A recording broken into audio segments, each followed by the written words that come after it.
kasi do wa koro do wa kulu sanfɛla do wa kulu dugumana do wa ma t'a dɔn tolo i ni sɔgɔma nba Amadu ani sɔgɔma baasi t'i la alhamdulillah Bamako dɔngɔnɔ ye wa yɔrɔ jumɛn dɔngɔnɔ ye Amadu an b'a fɔ dɔrɔn Bamako dɔngɔnɔ tɛ an b'a fɔ ko dɔngɔnɔ bɛɛ lajɛlen ni sɔgɔma kuma bakuruba la sa maliyɛn bɛɛ lajɛlen ni sɔgɔma d'accord bɛɛ radio jɛlen bɛɛ ye foli minɛ Musa Sanogo bolo bɛ nɛgɛ karafe la an b'a yɛrɛ fo ka waleɲuman dɔn ka lamɛnbaa cɛ ni muso bɛɛ lajɛlen min sigilen bɛ ka kunnafoni sɛbɛnw lakali waati kɔnɔ an tɛ ɲinɛ segukaw kɔ an b'u fo k'u ni sɔgɔma segukaw k'u ka an makɔnɔ an bɛna ni seli tɛmɛna ni Ala sɔnna an ka jɛmukan bɛɛ lajɛlen an kɛlen don k'a boloda ɲɛmaw b'a baara la an bɛna segukaw fɛ an bɛna jɛmukan kɛrɛnkɛrɛnnen sigi segukaw fɛ n'u tulo b'an na k'u ka an jabala u ka dilan ka ɲɛ an bɛna le n yɛrɛ seguka ye n'i y'a fɔ sisan Musa caman bɛna n dɔn o tuma bɛɛ ni sɔgɔma aw bisimila kunnafoniw kɛnɛ kan Joliba FM an bɛ don kunnafoniw kɔnɔna la min bɛ tali kɛ sɛbɛko an k'o daminɛ Amadu Tolo min bɛ kunnafoni sɛbɛn olu kofɔ an b'a daminɛ l'essor la ale kumana l'essor kumana ko nin ye Ala ka dabalibanko ye dabalibanko min ni an ka jamana kɔnɔ nin bɛ fama ka kɛ diɲɛ sosigi yɛrɛ la kuma tɛ Mali yɛrɛ kɔnɔna ma min bɛ tali kɛ ni jateminɛ kɛ a jirala k'a fɔ muso min n'ale Ala ye a ka yɛrɛla sɔrɔ o nɔgɔyara den 9 a y'o de bange k'o bila diɲɛ kɔnɔ o la bɔ kɛra nin kalama minisiri yɛrɛ ka kuma senfɛ ni o ye docteur Fanta Sibiye ale min bɛ an ka kɛnɛyako ni ɲɛtaako kunna bi communiqué dɔ min ni a y'o bila a ko a nisɔndiyalen don kosɛbɛ sabu nisɔndiya ko don ka jamanaden bɛɛ ladɔnniya ani diɲɛ kurukara k'a nisɔndiyalen don kosɛbɛ k'a fɔ muso min ye n'u kama ko Alima Sise k'a ye bange kɛ den 9 a ye o de bange o la docteur Fanta Sibi a ye a jira k'a fɔ a ka kɛnɛya furakɛliw la a ye min kɛ a ye fan dɔ kɛ a ye dɔgɔkun damadɔ a y'o kɛ hôpital du Ponge yɛrɛ la Bamako yan nɔ o de kɔfɛ jamanakuntigi min bɛ cɛmancɛ fanga kunna bi n'o ye Bandaw ye ale de ka yamaruya kɔnɔna la a ye a ɲini mars kalo tile 30 tɛmɛnen san 2020 ko musolakan in u k'a lajɛ u ka a ta joona ka bɔ n'a Mali kɔnɔ ka taa n'a ye Maroc walasa a ka jiginniw bɛ se ka nɔgɔya cogo min na o la min ye minisiriso min bɛ kɛnɛyako kunna limanaw ale y'a jira k'a fɔ ko jiginni kɔni kɛra hɛrɛ ani baden la tarata mai kalo tile 4 san 2021 Alima Sise limanaw a jarala k'a fɔ a ka bangeni a kɔni kɛra nka a bɛ fɔ min ma césarienne n'o ye jiginni sira wɛrɛw ye lamɛnbaaw ka hakɛ to a kuma la ni jiginni ma se ka kɛ ka opéreliw k'o kɛ ka sɔrɔ ka den ta ka bɔ a kɛra o de ye walasa a jarala k'a fɔ den 9 limanaw musoba in a y'o de bila diɲɛ kɔnɔ yɔrɔ a kuma yɛrɛ kun fɔra ko a kun lajɔlen don den 7 de la nka limanaw an ka dɔgɔtɔrɔw olu m'o ye u ye machine fɛn da o la o ma o ye hali a taalen Maroc o fana ma ye nka limanaw jiginni de kɛlen a jira k'a fɔ ko muso in den 9 a ye o de bange musomanin 5 ani cɛmanin 4 muso in limanaw ko foyi tɛ a ninkun na bi Ala yɛrɛ n'a ka masaya den nun fana limanaw foyi tɛ u ninkun na u bɛ yen nɔ baasi foyi tɛ u la ministre ka communiqué ka fɔ la l'essor y'a jira k'a fɔ ko nin ye jamanakuntigi n'o ye Bandaw ye ale ka wale ɲuman a n'a ka a bɛ jɔyɔrɔ min na o kama muso in ka bɔ Mali kɔnɔ yan ka taa a furakɛ a kan ka furakɛ yɔrɔ min na o de la bi Ala yɛrɛ ta kɔfɛ muso in jamana sera k'i jɔ a kɔrɔ a ka se ka furakɛ wa foli docteur Fanta Sibi y'o di dɔgɔtɔrɔw ma minnu ye baara in kɛ Mali kɔnɔ yan ani minnu y'a kɛ Marocaw fɛ u ka baara ɲɛdɔn yɛrɛ kama k'a fɔ ko jiginni kɛra baasi foyi ma kɛ a la limanaw an bɛ dugawu de kɛ dɛ den 9 minnu ye nin ye Ala k'u kɛ sima ye Ala k'u bɛɛ balo Fanta an k'a fɔ muso in n'o ye Alima Sise Ala ka halisa si d'a ma den ninnu a ka to u kɔrɔ kuma in ye dɛ limanaw an ye nin bɔ l'essor kɔnɔ Tolo nin ye dabaliban ye dɛ kosɛbɛ kɛ e delila ka nin mɛn fɔlɔ nin ye siɲɛ fɔlɔ ye tiɲɛ yɛrɛ la ka den 9 ko mɛn ne ma deli ka nin mɛn fɔlɔ tiɲɛ yɛrɛ la vraiment sabu Tolo n k'a kun fɔra ko den 7 don ni kelen ma fara a kan fo 2 kosɛbɛ den kelen yɛrɛ bangenen joli kuma to o kɔnɔntɔn ma i y'a fɔ cogo min foli bɛ di alima ma ka jabaru masa ka fana fo ka barika da sabu ale de ye nin kɛ an ka jamana kɔnɔ yan nin tɛ kɛ kuma bɛɛ tolo ni ye nin kɛlen ala ka se don k'a jira a ka jɔnw na k'a fɔ ne bɛ se ko la fɛn fɛn ka di ye n bɛ se k'a kɛ donc bunahadamadenw an ka sabali Alima Cisse an bɛ dugawu de kɛ halisa a denw ala k'u bɔle a ye an bɛ to kunnafoni sɛbɛn kɔnɔna la min ye Nouvelle Horizon an bɛ don ale kɔnɔ Nouvelle Horizon y'a jira k'a fɔ min bɛ tali kɛ ko Mali kiri bunakun ka bi u ka lafasalikuluba min bɛ yen ni o ye Sam ani Silima ye ko u filɛ nin ka Maître Mohamed Ali Bacili ani Mohamed Yusufu Bacili n'u k'a ma ko Arazbac ani Maître Kasum Tapo ni cɛ fila in bɛɛ lajɛlen avocat gɛlɛnw y'an ka jamana kɔnɔ Maître Kasum Tapo ani Mohamed Ali Bacili fo ka taa se yɔrɔ Arazbac a fana ye sariya dɔnba ŋana ye o de mana ko Sam ni Silima filɛ k'u wele bɔgɔ jeninen kan ni syndicat belebeleba fila min filɛ nin ni olu de bɛ kiiri tigilamaw tɔgɔ la Sam syndicat n k'a fɔ Silima syndicat libre de la magistrature ani Sam syndicat autonome de la magistrature ninnu fila ko kiiri tigilamaw tɛ se ka kɛ maaw ye kuma bɛɛ kuma kalantanw bɛ ta ka ɲɛsin u ma sabu u yɛrɛ ka fɔ la ko u ye jalaki min ta ka bɛn cɛ saba in kan o tɛ dɔwɛrɛ ye ko outrage à magistrat o tɛ dɔwɛrɛ ye ko ka taramako walima magistraw k'u buruja kumaw senfɛ limanaw nin ye kɛlɛ wɛrɛ daminɛnen kokura sabu nin bɛɛ maa ma filɛ nin tɔgɔ fɔlen filɛ a bɛɛ lajɛlen kiiri dɔnbanganaw ye wa a bɛɛ lajɛlen bɛ sariya dɔn kosɛbɛ ko nin ye a kɛlɛ wɛrɛ wililen ye min ye sariya dɔnbaw ni ɲɔgɔn cɛ limanaw ni ye jateminɛ kɛ a jirala k'a fɔ plainte min filɛ nin n'a donna u baarakɛ ɲɔgɔn don sama an bɛ se k'a fɔ ten Maître Kasum Tapo ale ye avocat ye Maître Mohamed Ali Bacili ale fana ye avocat ye ka taa se maa min bɛ yen n'a bɛ kuma radio yɛrɛ la Mohamed Yusuf Bacili limanaw ko plainte in fana ɲɛsinba ale ma kunnafoni minnu l'Indépendant ko k'ale olu sɔrɔ limanaw ni Sam ni Silima ka ɲɛfɔliw la u y'a jira k'a fɔ ko Maître Kasum Tapo ale ye jalaki min binnen don a kan o ye k'a fɔ ja dɔ bɛ yen n'o ye vidéo dɔ ye min yɛrɛ réseaux sociaux kan avril kalo yɛrɛ la ko a bɛ ka kuma gɛlɛnw de ta k'o ɲɛsin procureur général ma min filɛ nin cour suprême la k'a fɔ yɔrɔ dossier dɔ bɛ yen min n'u k'a ma ko affaire déstabilisation de la république ni Arazbac ninnu tɔgɔ tun b'o o la k'a ye jalakili ani kuma gɛlɛnbaw de ta ka ɲɛsin procureur min filɛ nin cour suprême na o ye Maître Tapo ale ka jalakili fan ye syndicaw y'a jira k'a fɔ Maître Tapo k'a ye kumaw de fɔ kuma minnu ni dɔgɔyalimaw yɛrɛ don wa nɛniniw don ma a bɛ se k'a fɔ ten ka ɲɛsin procureur ma min ye Maître Mohamed Ali Bacili Sam ni Silima y'a jira k'a fɔ ko Facebook kelen in ka ye procureur min filɛ nin procureur de la République près du tribunal instance Keɲeba limanaw ko o ye kiiri dɔ tigɛ kiiri min ni a jirala k'a fɔ Maître Mohamed Ali Bacili ye procureur jalaki kosɛbɛ o kiiri in kɔfɛ k'a ye kiiri in tigɛ cogo min na ko a ma ɲɛ kuma ninnu caman bɛ yen ko u ye Keɲebakaw yɛrɛ k'a ye Keɲebakaw su ko ka kɛ procureur in kan sabu a ye kiiri in tigɛ cogo min na ko a ma ɲɛ Sam ni Silima y'a jira k'a fɔ o ye Maître Mohamed Ali Bacili ka jalakili min ye Mohamed Yusuf Bacili n'o k'a ma ko Arazbac syndicaw y'a jira k'a fɔ Sam ni Silima ko yɔrɔ a bɛ to ka jɛmukan dɔ kɛ jɛmukan min n'u k'a ma ko grand dossier araba araba min ni o tɛmɛna a bɛnna avril kalo tile 21 ma procureur de la République près du tribunal grande instance commune 3 Mamadou Kasoge limanaw ko Arazbac ye kuma minnu ta ka ɲɛsin a ma k'a dɔw la yɛrɛ k'a b'a fɔ ko procureur ka kunkolo man ɲi ko fatɔ don ko dɔw yɛrɛ la a b'a fɔ fana ko maa don maa min yɛrɛ ni a tɛ baara kɛ ni sɛbɛ ko t'a la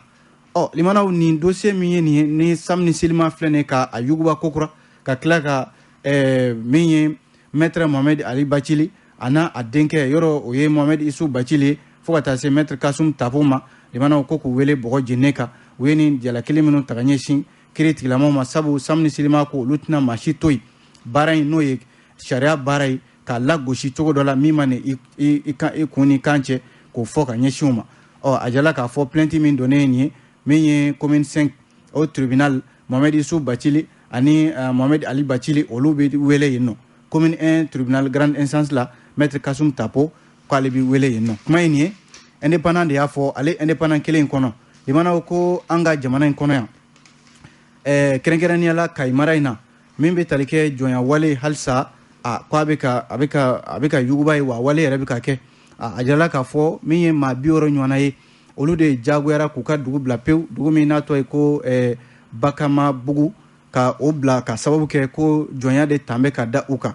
Kayi mara la n'i ye jateminɛ kɛ kɛrɛnkɛrɛnnenya la marakaw ka sigidaw la fasiri ka kuma don limana a jirala k'a fɔ ko a bɛ san caman bɔ ni waati in na jɔnya wale tun bɛ ka da maa dɔw kan k'a fɔ yɛrɛ olu yɛrɛ jɔnya yɛrɛ kama limanaw tanama ko caman bɛ ta ka da u kan min ni adamadenya yɛrɛ hakɛ tɛ bɛn fiyewu o la sa dugu min ye nin n'u kama ko Bakama Bugu a filɛ nin jɛma cercle la maa 60 ɲɔgɔnna minnu ni ka a ta ka da u la ko jɔnw don limanaw ko u jagoyara de ka dugu bila n'o tɛ fɛn kunna yira u la u ma sigi ni min ye o la wale in kɛra mɛkalo tile 2 san 2021 wulikajɔ minnu na a kɛra n'a a cira maaw ni ɲɔgɔn cɛ Bakama Bugu jɛma cercle la a jirala k'a fɔ waleya in a kɛra dantɛmɛ wale damandan ye sabu jɛkulu dɔw bɛ yen minnu ni olu wulila ka t'u ɲɛ da a ko kan minnu bɛ adamadenya hakɛ lafasa olu de ka kuma la u y'a jira k'a fɔ wale in limanaw a kɛra nka a ma bɛn olu ma sabu n'i ye jateminɛ kɛ maa minnu bɛ kunnafoni kalama limanaw ko u ye ko in yɛrɛ ta ka taa n'a ye kiribulon na k'a fɔ ko maa dɔw bɛ yen ko jɔnw don nka a na kɛ kiri maaw ma ko in minɛ sɛbɛ la ko u y'a bɔ a dɔgɔkɔrɔ ka taa n'a ye waati wɛrɛ a na kɛ maa minnu taara ni ko in ye kiribulon na n'o ye minnu bɛ ka u yɛrɛ kɛ hɔrɔn ye ka maa dɔw kɛ jɔn ye olu ma nisɔndiya o ko la kiri maaw ka ko la u ka sɔrɔ k'a fɔ sa n'a ma ɲɛ anw de ye hɔrɔn ye jɔn minnu bɛ yan nɔ fɛn fɛn ye damatɛmɛ walew ye u b'a ta ka ɲɛsin u ma fo u sisow kɔnɔ ani yamaruya t'u bolo fɛn fɛn ye forosɛnɛ ye fɛn fɛn ye baara ye min bɛ dugu kɔnɔna la yen nɔ k'u ka se k'o kɛ limanaw u bɛɛ de balilen don u la ka sababu kɛ ko u ye jɔn ye limanaw jate laban min bɔra a jirala k'a fɔ u bolofɛn minnu minɛn'u la maa minnu bɛ yen ni olu b'a dugu kɔnɔna la yen nɔ a bɛ taa maa 70 ani maa 7 ɲɔgɔnna de la nka n'i ye jateminɛ kɛ ko in bɔ kɛra kalama gendarmerie nationale min filɛ nin ye Keɲeba wele bilala olu ma olu taalen kɔ a jirala k'a fɔ ko olu ma ɲɛ sɔrɔ ko la olu yɛrɛ ko dugumaw y'a jira k'a fɔ u ka nani yɛrɛ k'a ma ja u ye olu tilala ka sigi ko kura limana wele bɛ bila jɔn ma ni bolo funna a bɛ da tigi kɔrɔ min ye an ka jamana faamaw ye a jirala k'a fɔ nin waati in na diɲɛ bɛɛ lajɛlen sɔnna ma kɛrɛnkɛrɛnnenya la bɛnkan min kɛra kɔsa in na yɔrɔ Genève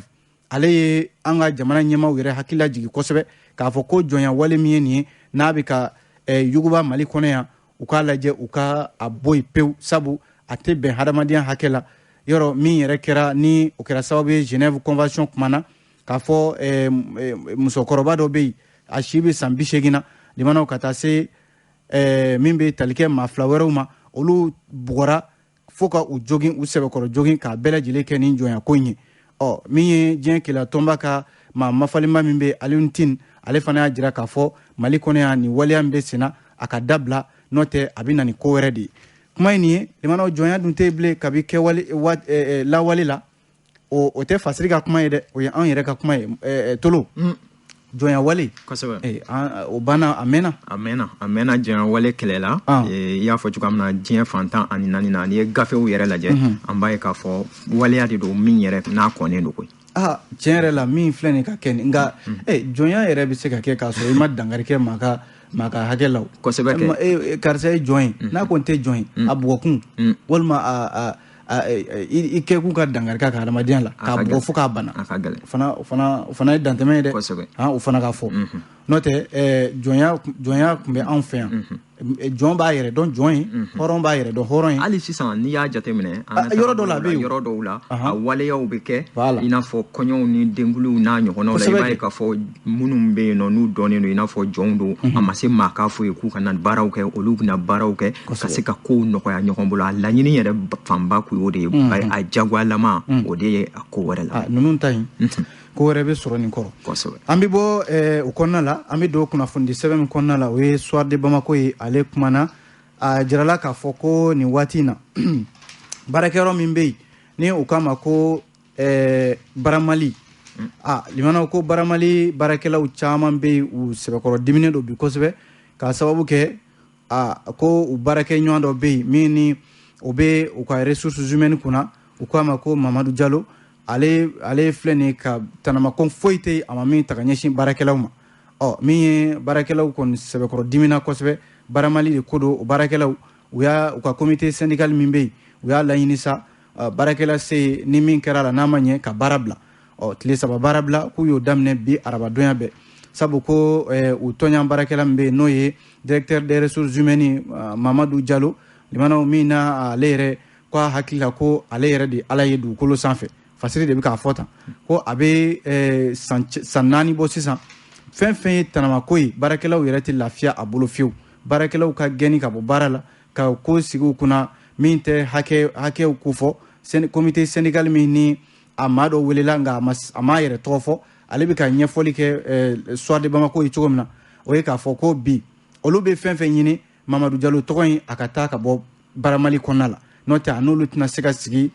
kelen na sabu a ye min ta ka ɲɛsin olu ma ka baarakɛla ka hakɛ ndaraki ka fɛn fɛn sɛbɛn ye k'o ta ka ɲɛsin baarakɛlaw ma tiɲɛ na ko olu tɛ se ka jɛn ni o ye o de la bi u y'a ɲini tile 3 baara bila ka o kɛ boisson minnu bɛ dilan nin yɔrɔ kofɔlen in na limanaw a jala k'a fɔ boisson dilan kɔni a bɛ jɔ fɔlɔ wa nafolo caman yɛrɛ a bɛ se miliyɔn caman ma u ka tile 3 baara bila in na min bɛna kɛ sababu ye ka o fana u tɛgɛ tɛna da o kan direction min bɛ Baramali tɔgɔ la k'ale ni syndicat kɔni sigira nka u ma bɛn ko la fɔlɔ directeur des ressources humaines min ye nin ye n'a bɛ Baramali la limanaw ko in bɛɛ bɛ munumunu ale de kɔrɔ sabu maa min bɛ ka kunnafoni ɲɛfɔ Soir de Bamako maaw ye a y'a jira k'a fɔ ko a tɛmɛna yɔrɔ yɔrɔ yan'a ka se Baramali yɛrɛ la i n'a fɔ Manutention africaine ka fɔ jiginɛw a ma ɲɛda ɲuman to yen sabu ani baarakɛla caman bilala ɲɔgɔn na o yɔrɔ kofɔlen ninnu na kuma in nin an ye nin bɔ Soir de Bamako kɔnɔ aw bonya b'a la ale Soir de Bamako kelen na limanaw a jarala k'a fɔ min bɛ tali kɛ an baarakɛ ɲɔgɔn min bɛ yen ni o ye Salifu Sanogo ye ko ale sugandira ka bila min ye jamana ɲɛmayaso o ka kunnafoni bɛɛ lajɛlen kalifara a la Salifu Sanogo ale yɔrɔ a ye ORTM ɲɛmaya kɛ kɔsa in na a kɛlen kɔ ka bɔ o la limanaw ko cellule de communication de la présidence n'o ye an ka jamana ɲɛmayaso ka kunnafoni ko bɛɛ lajɛlen de kalifara Salifu Sanogo la limanaw a bilala Adama hinɛna Adam Cham yɔrɔ ale de tun b'o jɔyɔrɔ in na Salifu Sanogo a sugandilen filɛ nin ye ka bila Adam Cham nɔ na fasiridila ale min fasiri in kɛ a y'a jira k'a fɔ ko min ye Salifu Sanogo ye limanaw ka donnen filɛ nin ye daba dɔ fana fɛ daba min limanaw n'a a kun kɔrɔtalen don kosɛbɛ sabu a ye ORTM ɲɛmaya kɛ limanaw jiginama sɔrɔ a ka baara la Salifu Sanogo min ni kunnafonidila ŋana don an ka jamana kɔnɔna la a tɛmɛna yɔrɔ yɔrɔ fɛ bɛɛ ko Salifu baara min kɛ baara ɲɛna wa ORTM kelen in na kɔsa in na a ye ɲɛmaya min kɛ limanaw o fana o ye lakali bɔ a ye baara min kɛ baara ɲuman don limanaw ni jamana ɲɛmayaso yɛrɛ ye wele bila ma k'a ka kɛ olu ka kunnafoni ko bɛɛ lajɛlen ɲɛnabɔba ye limanaw ko a nana a nakuma na sabu baara gɛlɛn minnu bɛ yen i n'a fɔ kalata minnu bɛ ka jamana makɔnɔ don nataw la limanaw Salifu Sanogo a jɔyɔrɔ bɛna bonya la kosɛbɛ waati min ni jamana ɲɛmaw bɛ wulikajɔba la walasa kalata bɛ se ka kɛ ka ɲɛ Salifu Sanogo limanaw a bɛna min kɛ nin ye a bɛna baara min kɛ a ka ɲɛdɔn kama k'a na kɛ sababu ye kalata ninnu a ka se ka kɛ wa Salifu Sanogo maa dan b'a la fana a n'a kɛ ka se a dan na kuma ye nin ye ne ka kuma tɛ an y'a bɔ Soir de Bamako de kɔnɔ aw bonya b'a la Joliba kunnafoni sɛbɛn min bɛ yen ni o ye le pɛlɛnkan ye ale kumana pɛlɛnkan y'a jira k'a fɔ limanaw ko min ye BDMSA ye banki min filɛ nin ni warimaraso don an ka jamana kɔnɔ limanaw ko a tɛna mɛn a nunu banki ko u bɛna wele bɔgɔ jenine ka dɛ k'a sababu kɛ u ye u baarakɛɲɔgɔn min bɛ yen ni u ye jalakili ta ka ɲɛsin o ma k'a fɔ ko o ye nafolo dun n'o ye madame Kane Jɛnɛba Sali k'a fɔ Misira u ka BDM ka agence min filɛ nin Misira limana u ka ye $44 dun yen nɔ Banque Malienne de Développement BDM SA u ka yɔrɔ a ɲɛmaya bɛ Brahima Amadou Haidara de bolo bi ko nin t'a siɲɛ fɔlɔ ye dɛ limana u b'u ka baarakɛlaw ka tanamako ta ka ɲɛsin u ma pɛlɛnkan ka fɔ la ni dun ye jateminɛ kɛ waati min na madame Fatumata Sango yɔrɔ ale ta fɔra yan maa caman bɔra o kalama ko madame Kane Jɛnɛba Sall ale fana filɛ nin k'a ta sɔrɔ nin ko kelen na ni dun ye jateminɛ kɛ a jala k'a fɔ banki min ye nin ye kuma bɛɛ limana u bɛ tanamako de ta ka ɲɛsin u ka baarakɛlaw ma k'a fɔ ko u ye nafolo dun walima u ye yuruguyurugu kɛ ni dun ye jateminɛ kɛ ko in a laban k'u bɛ ka sama ka taa sariya tigilamaw ɲɛkɔrɔ sabu ko ni jateminɛ yɛrɛ kɛ a bɛ fɔ min ma ko faux usage de faux en écriture limana ko de tara ka ɲɛsin muso in ma n'o ye madame Kane Jɛnɛba Sali sabu ko jalaki min tara ka ɲɛsin a ma limana sɛgɛsɛgɛli kɛra k'a ye ko tiɲɛ t'a la fɔlɔ banki ko k'a ye $40 dun guichet u ka gabi min filɛ nin ye Misira a yera k'a fɔ o kuma in u ka lafasali kulu min bɛ n'o ye Sinabefu ye o y'o kuma nkalontigɛya k'o tɛ tiɲɛ ye a yera k'a fɔ fana ko u ka BDM ka client dɔ bɛ l'Américain jamana na limana o yɛrɛ taara sɔrɔ min ye madame Jɛnɛba Sali ale kanimakɛ dɔ de o dun ye muso in yamaruya k'a fɔ ale ka compte fɛn fɛn bɛ BDM la wari fɛn fɛn b'a kɔnɔna la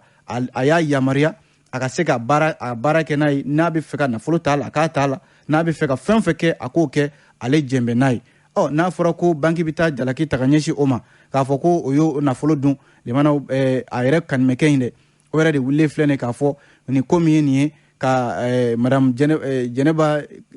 Kane Jɛnɛba Sall k'a fɔ ko a jo tɛ kɛlɛ la a ye nafolo dun limana ko olu yɛrɛ bɛ banki BDM wele bɔgɔ jenine ka sabu k'u ye nin min kɛ nin ye ko sɛbɛlama tɛ pɛlɛnkan y'a jira k'a fɔ nin t'a a siɲɛ fɔlɔ ye BDM a ka nin waleya ninnu kɛ maa de bɛ i yɛrɛ ɲininka limana muso in a ye baara min kɛ BDM na ni BDM yɛrɛ ye o kɛ i n'a fɔ muso in a tɛ dɔwɛrɛ la yuruguyurugu kɔ sabu inspection générale de travail baarakɛlaw ka hakɛ bɛɛ lajɛlen bɛ lafasa yɔrɔ min na o yɛrɛ y'a jira k'a fɔ ko muso in limana ko fɛn fɛn tara ka ɲɛsin a ma ko tiɲɛ t'a la wa olu yɛrɛ ye muso in lafasa sabu san 18 a y'o de kɛ BDM la i ma tanama fɛn foyi tɛ yen ko min talen don ka ɲɛsin a ma jango k'a fɔ ko a ye nafolo ta aya kuma ye nin ye dɛ limanaw an ye nin bɔ le pelenkan kɔnɔ aw bonya bɛ kunnafoni na kunnafoni de sɛbɛn min bɛ ni o ye le canard déchaîné ye ale kuma na limanaw canard déchaîné yɔrɔ ale bɛ to ka ja dɔw kɛ ja ninnu bɛ to ka kuma nka ja ninnu ka kuma a n'a kɔrɔ de bɛ ɲɔgɔn na walasa limanaw ko kɛ ye jɔnni kɔ kɛ bɛ ACI n'o o ye yɔrɔ minnu cakɛda min filɛ n'ale sigilen bɛ dugukolo ko ɲɛnabɔli la an ka jamana kɔnɔ yan ACI ɲɛmaakɔrɔ a jala k'a fɔ a PDG n'o ye Mamadu Cɛni Konate limanaw ko kɛ ale kɔ bi dɛ kɛ y'a kɔ ka sababu kɛ a ye waleya kɛ a ye dugukolo a ye yɔrɔ feere yɔrɔ minnu ni o man ka feere ja min bi yan limanaw a jala k'a fɔ PDG kɔrɔ min ye nin ye ACI bi ko b'a kɔ ko min ni o ka gɛlɛn kosɛbɛ sabu a yɛrɛ ka kuma la limanaw ja min bi yan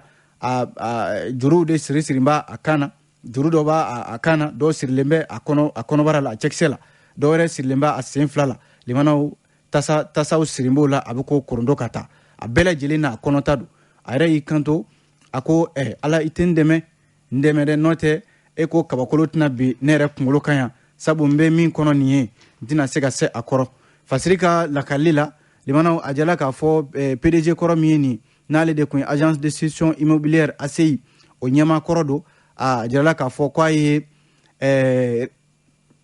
so min bɛ yen n'a bɛ jamana tɔgɔ la recette générale du district de Bamako limanaw ko a yɔrɔ kun feerela ganyila de ma feere yɛrɛ latigɛra k'a ban wari sarala k'a tilala ka o so in k'a bɔ ganyila ta la k'a feere k'a di a yɛrɛ balimaden dɔ ma ni o b'a yɛrɛ ka so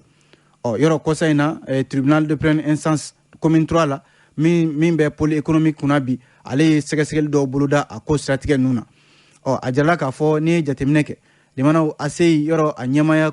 ACI 2000 a ɲɛmaya bɛ Mamadu Cɛni Konate de bolo min ni a jarala k'a fɔ so min ye nin ye limana n'a ye a bɔ Ganyila ta la k'a bila a balimaden ka bolo kan limana bɛ se ko la ani yuruku sira yɛrɛ sabu fasiri ka kuma la ni jateminɛ kɛ a jarala k'a fɔ a na waati a tun bɛ ACI ɲɛmaya la waati min na minisiri min tun bɛ yen a ye lɛtiri dɔ ci o ma waati k'a fɔ ko yɔrɔ min ye nin ye n'o ye recherche générale du district ye ko Ganyila y'a fɔ ko aya so in ko ale tɛ a san a t'a a ko la bilen limana ko ka tila ka so in bila a balimaden ka bolo kan balimaden min ye nin n'u k'a ma ko Papa Umaru Samake kalanden don limana a jarala k'a fɔ ni jateminɛ kɛ so in feerelen min bɛ tali kɛ Ganyila minisiri yɛrɛ yana ka da ko in na ale de ye Ganyila ɲininka ko kura k'a fɔ a fɔra ko so min feerela e ma k'i ko k'i tɛ so in ko la bilen wa k'i tɛ a san bilen Ganyila ko in kuma in tɛ tiɲɛ ye wa ni tiɲɛ bɔlen tɛ ale ye so in wari sara a ye miliyɔn caman yɛrɛ sara so in kunkɔrɔ ka ban a tɔ tora a nafolo tɔ ka sara n'a fɔra ko ale tɛ o soko la yɔrɔ o ni tiɲɛ bɔlen tɛ wa Ganyila ka kuma la a ko min tilala k'a tɔɔrɔ so in k'u y'a bɔ ale ka bolo kan maa min y'a feere ale ma ka tila k'a bɔ a ka bolo kan k'a di maaw ma n'o ye o dunganamaw ye o ye Mamadu Cɛni Konate ale balimaden ye n'o ye Papa Umaru Samake ye limana kunnafoni ka fɔ la a y'a jira k'a fɔ bi min ye PDG kɔrɔ min ye n'ale tun bɛ ACI kunna bi ale bɛ lahalaya la kɛya kɔ dɛ sabu sariya tigilamaw a na kɛ u bɛ wulikajɔ la ko walasa ka ko in sɛgɛsɛgɛ kuma in ye e ko an t'a bila nin kan yan ka bɛɛ lajɛlen fo ka bɛɛ waleɲuman dɔn jamana in taabolo de ye nin ye ka Musa Sanogo ale de bolo bɛ nɛgɛw la ka bɛɛ lajɛlen fo ka bɛɛ waleɲuman dɔn ni Ala sɔnna sini gafe kura minnu bɛ bɔ an b'olu lakali aw ye ladiriya kɔnɔna la yanni o cɛ an b'a fɔ Ala ka tile hɛrɛ caya